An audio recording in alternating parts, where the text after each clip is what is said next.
dari kelas E Manajemen. Di sini saya akan membuat review dari film Buya Hamka untuk memenuhi tugas ujian tengah semester mata kuliah Islam dan Ilmu Pengetahuan.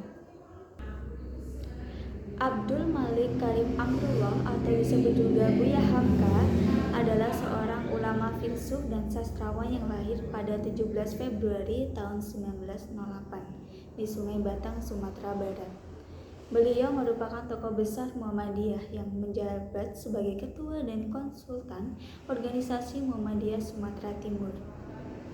Film yang berjudul Buya Hamka ini diangkat dari kisah perjuangan Buya Hamka untuk kemerdekaan Indonesia. Tayangan yang saya lihat pertama kali adalah rumah tahanan bernama Yimacan, yakni tempat Buya Hamka ditahan berlokasi di Makassar. Dalam pertemuan organisasi Muhammadiyah di Makassar, ada kejadian yang tidak terduga, yakni ada seorang temannya yang mengenalkan anaknya kepada Buya Hamka, yaitu bernama Ola. Dia mengatakan bahwa anaknya sudah siap untuk menikah dengan Buya Hamka. Pada saat itu, sontak Buya Hamka pun terkejut dan mengalihkan pembicaraan. Buya Hamka menyampaikan kepada Ola bahwa perjalanannya masih panjang dan Ola bercita-cita menjadi seorang guru dan memberikan nasihat kepadanya untuk terus belajar menggapai cita-citanya. Buya Hamka mendapatkan tawaran pekerjaan di kantor majalah Pedoman Masyarakat yang berlokasi di Medan. Buya Hamka bingung atas keputusan apa yang harus diambil dirinya untuk tawaran tersebut. Kemudian sang istri yang bernama Siti Haram memberikan pendapatnya mengenai hal ini.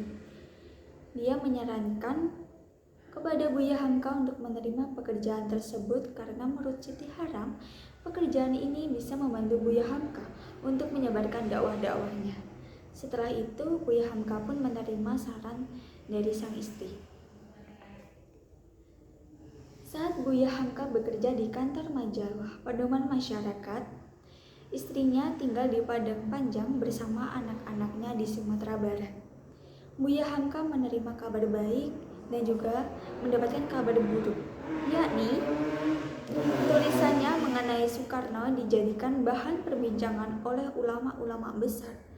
Dan yang menjadi kabar buruknya adalah Buya Hamka mendapat kabar buruk, yaitu Hisham anaknya sudah meninggal dunia dikarenakan sakit. Saat mendapatkan kabar tersebut, Buya Hamka sangat terpukul. Namun, Buya Hamka tetap bertanggung jawab atas pekerjaannya. Dia tidak langsung pulang menemui istrinya, namun dia ingin segera menyelesaikan pekerjaannya terlebih dahulu, kemudian dia pergi menemui istrinya di Padang Panjang. Saat setelah pertemuan organisasi di Sumatera, Buya didatangi oleh temannya yang bernama Haji Karta. Di saat mereka membahas mengenai seorang wanita yang cantik yang ada di kapal yang Buya naiki dan meninggal karena bunuh diri. Dalam percakapan ini ditayangkan sedikit cuplikan mengenai kejadian di atas kapal tersebut. Selanjutnya, karya Buya Hamka berjudul Tenggelamnya Kapal Van der Witch menjadi terkenal dan sang istri yang mengetahui hal tersebut merasa bangga atas usaha yang Buya Hamka lakukan. Setelah karyanya itu terkenal, Buya Hamka menjadi bingung apa yang harus dilakukan selanjutnya. Kemudian, sang istri menyarankan kepada Buya Hamka untuk pergi menemui Haji Rasul untuk mempelajari lebih dalam mengenai ilmu fikih.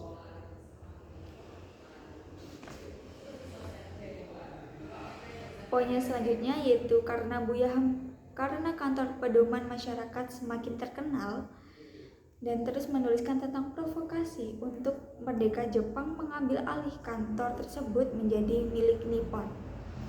Buya yang tidak terima dengan hal tersebut kemudian mendatangi kantor Jepang dan dia bertemu salah satu petinggi Jepang pada saat itu bernama Gubernur Nakashima. Di situ sang gubernur memberikan penawaran kepada Buya Hamka dengan membuat nama Nippon menjadi terlihat baik di mata pribumi.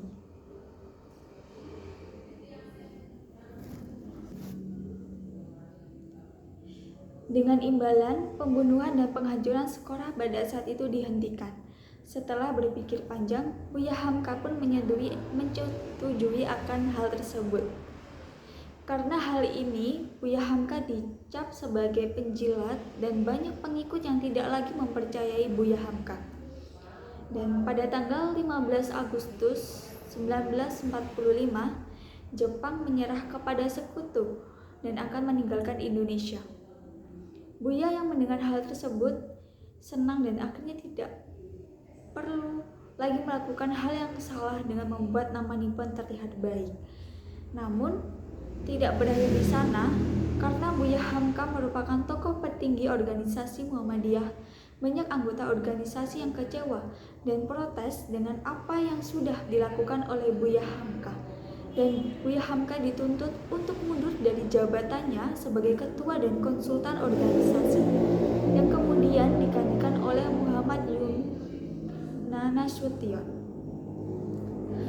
Buya Hamka memiliki istri yang begitu setia dan selalu mendukungnya, meskipun semua orang tidak mempercayai Buya Hamka. Istrinya lah yang terus memberi Buya Hamka semangat. Sejak kejadian tersebut, Buya Hamka pulang ke Padang Panjang bersama istri dan anak-anaknya, dan berada di Padang Panjang dia mendapatkan bahwa proklamasi sudah dikumandangkan. Kemerdekaan Indonesia akhirnya terlihat dengan semangat orang-orang berlarian mengucapkan merdeka. Itulah akhir film dari Buya Hamka volume 1, dan film ini dibagi menjadi 3 volume yang menceritakan masa kecil Buya Hamka dan perjuangan selanjutnya yang dia lakukan hingga dia terkena tuduhan atas pembunuhan Soekarno dan akhirnya ditahan di rumah tahanan. Baik, itu saja yang bisa saya sampaikan mengenai review dari film Buya Hamka. Apabila ada kurangnya, saya mohon maaf. Wassalamualaikum warahmatullahi wabarakatuh.